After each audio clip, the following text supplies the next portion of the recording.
যে ৩ অভ্যাস জীবনকে বদলে দেবে। যা কিছু আমাদের নিয়ন্ত্রণের বাইরে তা নিয়ন্ত্রণ করতে গেলে আপনি কেবল হতাশই হবেন। ধরা যাক আপনার বয়স বাড়ছে। আপনি যা করতে পারেন তা হলো নিয়মিত শরীরচর্চা করে শরীরকে সুস্থ রাখা। আর বয়স বেড়ে যাওয়ার দুশ্চিন্তা বন্ধ করে জীবনকে নিজের মতো উপভোগ করা। আপনার স্বপ্ন অর্জনের জন্য লক্ষ্য ঠিক করুন।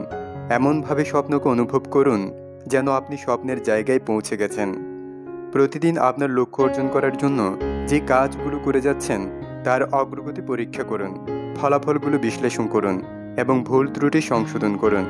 আপনার ছোট ছোট পদক্ষেপই একদিন আপনাকে স্বপ্নের দরজায় নিয়ে যাবে। সব কিছুর জন্য সবাইকে ব্যাখ্যা দেওয়ার প্রয়োজন নেই, কারণ অতিরিক্ত ব্যাখ্যা দিতে গিয়ে দেখবেন অনেক সময় নষ্ট হচ্ছে এবং আপনার মনকেও ভারাক্রান্ত করে তুলছে। এবং কে কি বলল না বলল তাতে কি আপনার কাজ আপনি বন্ধ করে দেবেন? মানুষের মতামত নিয়ে বেশি চিন্তা করবেন না, নিজের কাজ করে যান।